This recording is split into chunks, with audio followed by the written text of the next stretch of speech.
City. How are we doing? We are back once again like we never left. And it's another week, it's another wonderful week. Talking sports with you, sports, and nothing else but sports. It was indeed a wonderful weekend with a whole lot of beautiful matches being played. Some went according to plans, some didn't go according to plans. There were a whole lot of upsets that took on our favorite teams. How did they fare? Did they do very well? Some surprises came up. I mean, we are not expecting some of the results we got, but at the end of the day, it's worth the watch because most of us too came back home smiling because our favorite clubs did very well. So we'll give you very, very best.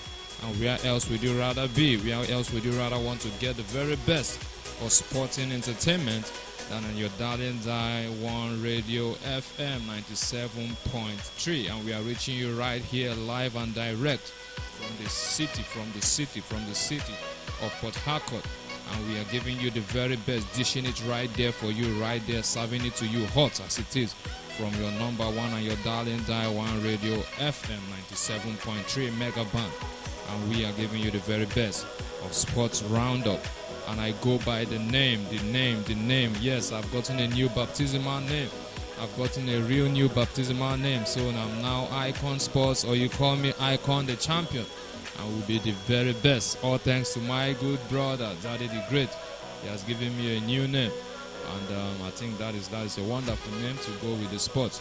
So in 30 minutes, we'll dish out sports. We'll go from other sports. And when we are done with other sports, we'll go straight into the darling of all sports. We call it football. So without further ado, let us go straight to the sports.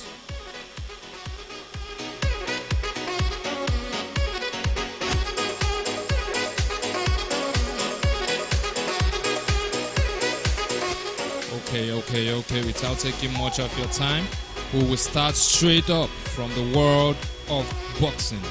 We call it the pugilist sports, boxing. And like we all remember, I mean, it has been brewing for some time, the fight between Nigeria's own and British-born boxer, Anthony Oluwafemi Joshua. I mean, a whole lot of Nigerians, we are interested in that fight because it had to do with our brother from another part of the world, who is representing England. He has Nigerian roots, true and true. Anthony Oluwafemi Joshua. And this much anticipated fight between him and Ukrainian Alexander Usyk, kept so many people glued to their TVs. A whole lot of people wanted to see how the revenge will look like. You can recall when I say revenge, they fought before some months back, and it didn't favor the Nigerian as he lost to the Ukrainian, the Alexander Usyk. And a whole lot of Nigerians were like, we hope that the second bout will favor the Nigerian. It's more like he who fights and runs away lives to fight another day. And our Nigerian brother said, no, if Usyk won me the last time, I want to fight him again. And a whole lot of Nigerians were thinking, okay, at the rematch of this fight, that the Nigerian will turn up to the party. But my people in the world of sports, it didn't go according to plan, because our own brother Anthony Joshua lost the match a second time to Alexander Usyk by a split unit decision. It wasn't a wonderful time because a whole lot of Nigerians and British also, we are really expecting him to turn up to the party, but he didn't really do very well. He lost a second time to Usyk, who defeated him for a second time to claim the title. And many people were really angry because from comments being made after the match, people were like, Anthony Joshua didn't live up to the billings of the match. And so many people were like, he has to quit the sports for some time so that he will gain back his confidence before going into the ring.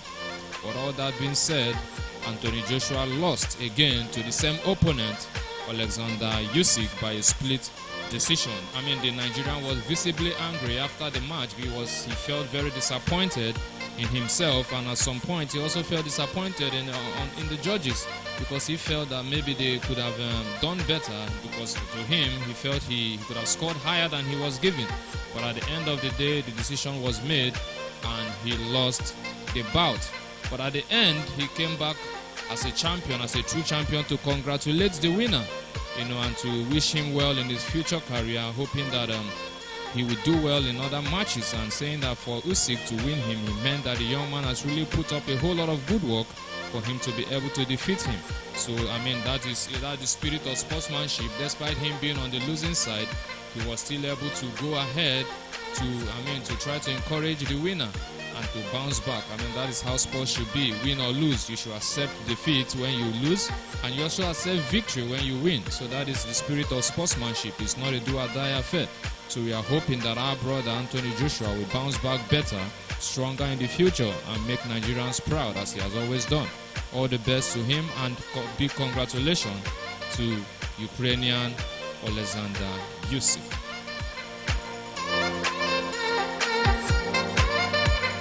Also, still on other sports, we are going straight up to UFC, from one defeat to another, from one bad news to another. We didn't see this coming. We did not see this coming at all. As another Nigerian champion, he is Kamaru Usman in the UFC. This guy is a fearsome person that a whole lot of people are always scared to meet him right there at the ring. But he got a shocker, and most people got a very huge shocker too. As Kamaru Usman of Nigeria lost for the first time in his career to Leon Edwards of the Jamaica, right there in Salt Lake City, Utah, USA. It wasn't wonderful at all. As our own brother, as our own champion, Kamaru Usman was flawed. He was flawed. He was flawed completely by Leon Edwards, who defeated him right there in the city of Utah, right there in the Salt Lake City of Utah. He was at the Vivint Arena and he lost. And it was terrible for most people to see. You can imagine that musician Drake had to lose a huge sum of money because he made a bet that Kamaru Usman is going to win. But at the end of the day, the young man lost the bout, and Drake lost his money too. But then that is how sports is. You win sometimes and you lose sometimes. And Kamaru Usman was taken straight down to the hospital because he was really knocked out of the match. He was rushed down to the hospital to receive treatment. And when he recovered from the treatment, he to bounce back stronger and better, saying that champions never quit. So those are strong words from Kamaru Usman. Wow, these are not really happy times for us. First it was Anthony Joshua losing his match, and now another Nigerian also who has always been doing well, also losing the fight again to another opponent. It's not a good news at all.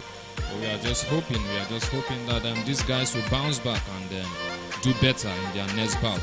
Only time we tell. The spirit of Nigeria is a never say die spirit. Nigeria, and put smiles on the faces of Nigerians once again.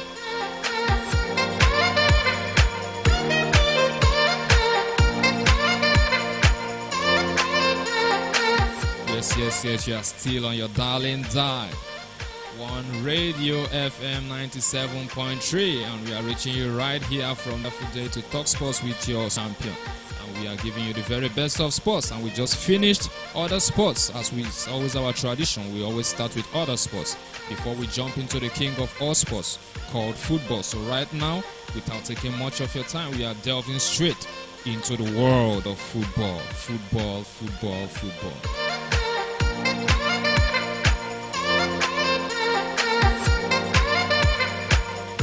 As usual, talking football, we are starting from the home front. We are starting from our own Jerusalem, Nigeria. And a whole lot of things have been happening. Remember that we said when we talked other sports that Nigerians and other sports, boxing lost, UFC lost. And then also, it's also another loss in the world of football. Many people have been saying, I was reading online, Nigerians were saying yesterday was a black Sunday because almost all our contingent lost one way or the other. First it was Anthony Joshua, second it was Kamaru Usman, and next in the world of football is the Falconet, oh God, our own under 20, losing again, making it 3 losses in 3 different categories. The Super Falconet, they came out flying in the group stages, and now they got to the quarterfinals only to lose to the Netherlands. If you can hear my voice, you can feel how emotional I am because mean, those girls were wonderful, and we were thinking that they would do better than this. But then it wasn't to be, because they lost just right there at the quarter-final stage in the championship to the Netherlands, and they lost by 2-0. I mean, it wasn't a good scoreline, because the scoreline didn't really reflect the full performance of the girls. I mean, on the night where these girls were really, really spectacular, but then poor defending and poor finishing led to them losing the match to a much more experienced and composed Netherlands side that took their chances and won them. I mean, imagine that these girls took the early chances that they had. Who knows, maybe the match could have swung to their own favor, or probably they could have ended in a draw, or if not, they could have gone into a penalty shootout. Although that wasn't meant to be, as they lost by a superior goal of 2 to the Netherlands team, who won them by 2-0 right there in Costa Rica. I mean, the first goal was taken in the 11th minute of the match, and then the Netherlands team doubled their lead in the 33rd minute. I mean, they survived 4 rays of threats in their goal, because even the Netherlands could have gone by 3 goals up if not for the brilliance of the Falconet goalkeeper that made a very spectacular save to deny the Netherlands team a 3rd goal. And then Nigerian too tried their best. They made so many attempts to equalize or to at least score a goal in the match, but that wasn't to be, because the defenders of the net team were really wonderful on the night, and they ensured that their rear guard was so safe. And at the end, the Falconet couldn't win the match. We're only wishing them well. There are a whole lot of tears. So many of the girls were really crying, because they felt that they could have gone further than this, but that wasn't to be. But we wish them well. I mean, they are really very young, and we know that the future is bright for them, and that when they get to the next competition, they must have learned their lessons from the one they just finished to come out better and stronger. So we are wishing them very well, girls. I mean, just cheer up, believe that better days lies ahead.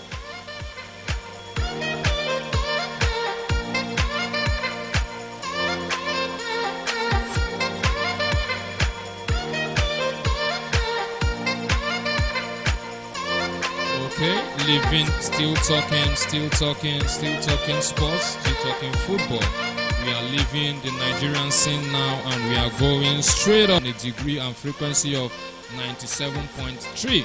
That is the frequency that we are flying our aircraft right now, and we have just left Nigeria, and we have landed our flight right there in England, and we are starting with the EPL, the English Premier League results of matches that took place yesterday night and yesterday evening. I mean, the whole 2 matches we have played right there, and the EPL, 3 matches actually we have played in the EPL. We also have matches that took place right there at the La Liga, and also match in the Serie A and in the French League 1.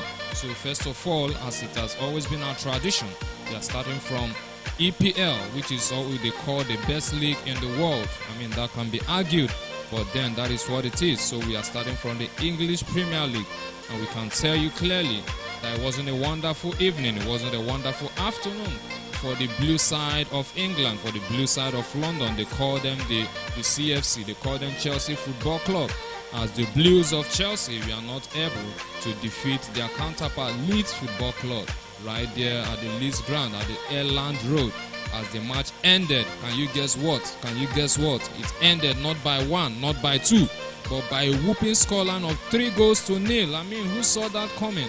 That Leeds United, a team that just came back from relegation some 3 seasons back, will beat Chelsea, a high-flying Chelsea, by 3-0. I mean, nobody expected it. People are like, even if they have to win Chelsea, maybe 1-0 is enough. But for Leeds United to beat Chelsea by 3-0 is too much. I mean, what is going on with Chelsea? I mean, we thought that we whitewash these people. Why would Chelsea lose by such margin? A whole lot of Chelsea fans are really crying and asking the club, please, you need to sign players. With this Chelsea that we are seeing now, if they continue like this, Chelsea may really go down in the league. So it wasn't a happy time as Leeds United defeated the blue side of London, Chelsea, by 3-0. We are only hoping that Chelsea will bounce back to winning ways come this weekend, and prove to their fans that they are not dead, but that they are still coming back as champions to claim that which rightfully belongs to them.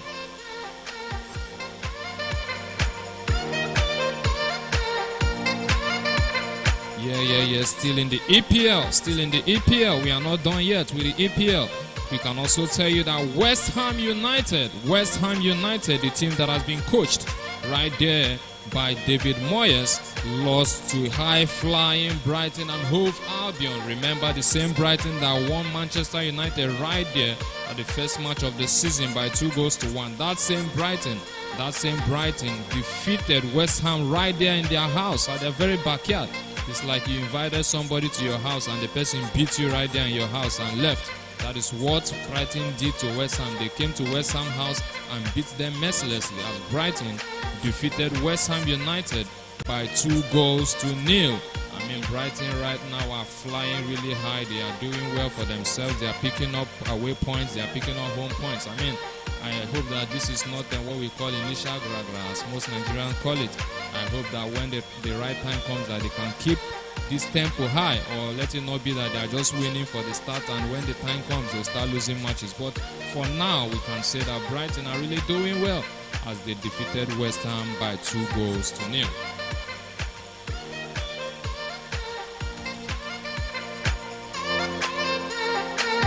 And lastly, for matches that we have played yesterday and the EPL, this was also a very big surprise that nobody really saw coming. Newcastle versus Manchester City, the high-flying Manchester City that can boast of stars like Erling Braut Haaland. They have players like Kevin De Bruyne. They have players like Bernardo Silva. I mean, you can name big stars that are playing for the team. And on the night, we expected Manchester City to decimate or to finish up the Newcastle team, but that didn't go according to plans, as Manchester City had to rally back from 2 goals down to be able to even end the match by 3-3. I mean, the first half of the match, it was 2-0 in favor of Newcastle. And before you could say Jack Robinson, Man City bounced back. And at the end of the day, the match ended by 3-3. I mean, and a whole lot of amid controversies on the match, because at some point, Newcastle had a red card at the game. Newcastle had a red card, but then the VAR had to be checked, and the red card was rescinded. The red card was changed, and then they still came back. I mean, then the red card was supposed to be given to a Newcastle player, but when VAR was checked, he found out that the young man was innocent. There was nothing malicious about the tackle, and it was rescinded. So that was how the game ended. Newcastle 3, Manchester City 3.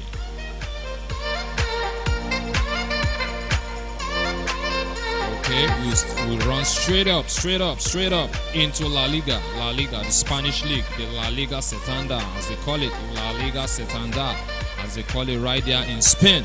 What happened in Spain last night, matches that we have played, we can tell you that Real Sociedad lost at home to the resurgent Barcelona FC. You know, Barcelona didn't really start the competition very well, as Barcelona started with a draw and a loss. And now they came back winning this match, not just by 1, not by 2, not by 3, but by 4 wonderful goals. And guess who was among the goals? Their new signing, their talisman goals. Why are you not living up to expectation? But he proved out as wrong, as he gave the second goal of the match to open his account right there in the La Liga, as he scored Barcelona's second goal, as his team raced to a 4-1 victory right there over Real Sociedad. We are only hoping that Barcelona will even increase the tempo by the rules that they are under right now, and they need to sell to be able to raise funds to register those players. So we are hoping that they will even do much more better when they end up sorting out the transfers of these guys and they're bringing them to the book. So Barcelona, high-flying Barcelona, because you played out a draw. But right now, you guys have won. So that is to put back smiles on your faces. So I think that is a wonderful result for Barcelona fans in the house. Hala Barcelona.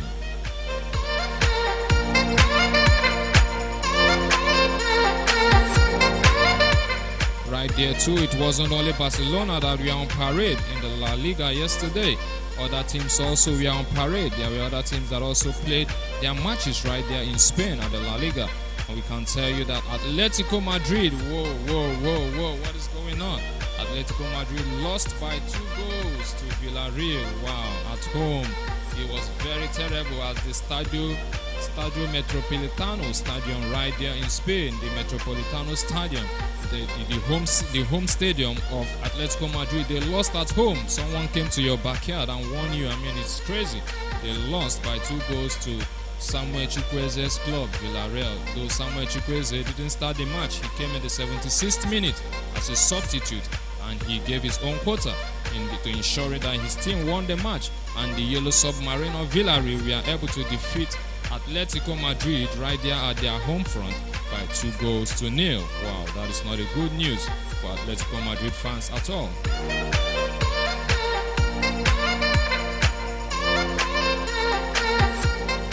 And we end the match. We end the La Liga matches with the match that was played in the night. That was an evening match. It was the last match of the Sunday fixtures. It was between Atletico Bilbao. The last one was Atletico Madrid, and this is Atletico Bilbao. As Atletico Bilbao won Valencia, FC Valencia, by 1 goal to 0. 1 goal to 0. It ended in favor of Atletico Bilbao against Valencia.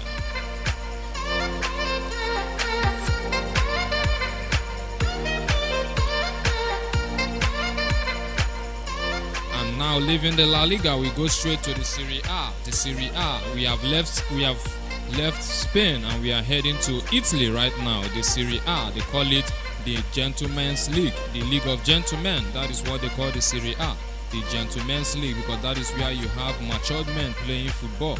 And you know that these matured men, they know how to calculate when they play football. That is why they call it the Gentlemen's League, the Italian Serie A League. I can tell you that one match was played yesterday in the Serie A, and it was between Napoli and Monza. Napoli and Monza. When we talk about Napoli, I mean, Napoli is always of interest to most Nigerians because we have a Nigerian right there playing his trade, and it goes by the name Victor Osimhen. Victor Osimhen was on parade for Napoli, for his club side Napoli yesterday as they ran riot of the Monza team. Monza is a team that just got promoted. They're among the newcomers right there in Serie A. And then Napoli ran riot of the Monza team by 4 goals to 0. And guess what? Our own person, our own brother, Victor Osimhen, was among the goals as he delivered one of the goals, the second goal of the match, to give his club to hand over all 3 points to Napoli as they ran riot of Monza by 4 goals to 0. Now, this is Victor Osimhen's second goal in the league. Remember that last match he scored a goal, and this match also he continued his fine scoring form by also scoring a goal. So he has 2 goals in 2 matches, which is a wonderful return for a player of his capacity. So we are only hoping that he can even improve his goal scoring tally by a much more increased number. Remember, he was plagued by injuries last season, but we are hoping that this season will favor him, that he will be injury free, for him to prove his talismanic figure right there for himself and for his club side.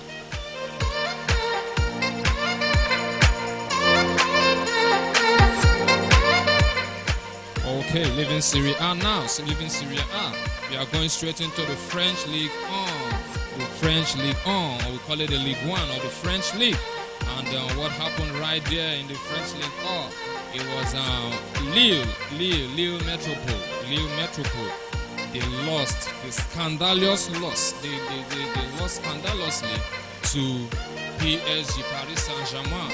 I mean, the match ended by 7. I mean, you heard right. Yes, I said 7 goals to 1. I mean, who saw it coming? And people were asking, was it the female team of the Lille team that were playing or the male team? It was their main team that was playing, no, not their female team. So it ended in favor of PSG by 7 goals. 7 goals to 1. PSG won Lille by 7 goals to 1. I mean, that was a very huge scoreline.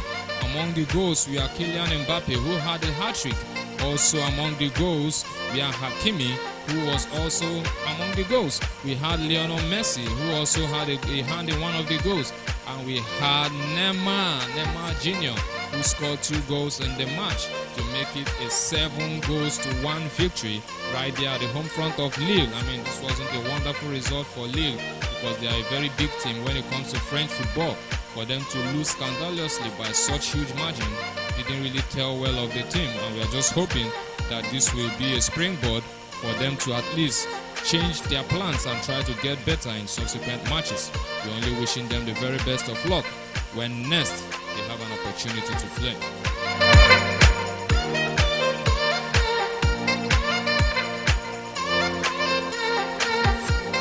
That will be all for results of yesterday's matches. I mean, there's a complete roundup of matches that took place in different leagues in Europe right there, from EPL to La Liga to Ligue 1 to Serie A. We dish them right there to you. So, I mean, where else would you rather be at a time like this than to be at your darling dial, 1Radio 97.3, reaching you right there from the city of Port Harcourt, where we serve you the very best of sports. So we tell you that sports is all what we know how to do best, and we give it to you right here as it is.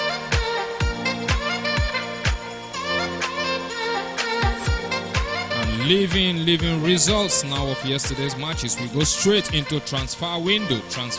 Remember that the transfer window is still actively open, but there is just few days for it to be shut down. I mean, today is just making it like 7 days or 8 days for the window to be closed. So many club sides are really working hard to make sure that they get transfers over the line before the window shuts. So many clubs are really rallying around to ensure that they get their favorite players before the end of the window, because most of them have seen their deficiencies and they feel that this is the best time for them to sort it out before the window closes. So clubs are really rallying around to ensure that they get money out of their owners to be able to buy players that will help fortify their teams before the window shuts. So we'll start from the red side of England. We call them not the red of London, not the red of Merseyside, but the red side of Manchester. As we are starting from Manchester United, what is going on in the transfer market for Manchester United? We can tell you only that 2 days ago, Manchester United has agreed with Real Madrid midfielder Casemiro, as they are going to have a fee of 60 million on him. So there's an agreement between Manchester United and Real Madrid for the signing of Casemiro. So Casemiro will soon become a Manchester United player as a deal has been agreed. I mean, a whole lot of people would have said, why Casemiro? I thought you were going for Frankie de Jong. But then the United board or the United team doesn't want to take chances, because Frankie de Jong has been a player that has been followed by United for the past 3 months, but yet it has not yielded any positive result. So rather than waiting for a guy that seems not to be wanting to come to you, it's better you go for alternatives. And Casemiro, as the club said, was among those that were top on their list of alternatives. And we can tell you that he has agreed a fee of £60 million to join Manchester United, and the deal is awaiting medicals. And once that is done and visa issues sorted out, we can tell you that by the weekend, possibly by the weekend, Casemiro may be pulling out the red and white jersey of Manchester United and fighting out right there to do what he knows how to do best. So Man United fans in the house, I hope you are happy. Many of you have been crying, what is going on? We need to sign players. And now a player is about coming to your club.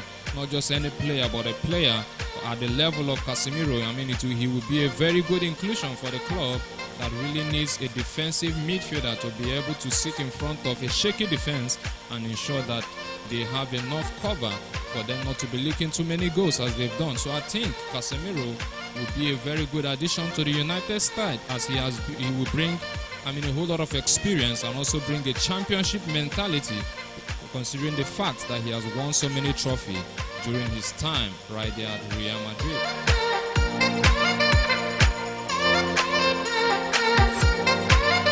Now still on Casemiro will be among the top earners for Manchester United, because this is not a guy that you will bring into your team and pay him peanuts. So he's coming and he will be among those that will be that will be making a whole lot of money. So when you are ranking Ronaldo and the rest of them, Casemiro is going to be on the mix of top earners right there at the Manchester United Football Club.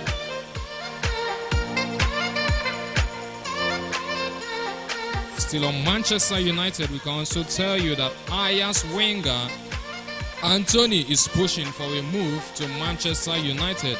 Anthony has been a player of interest for Manchester United, but the fee on his head seems to be the only factor that is making the move to be hitting a snag.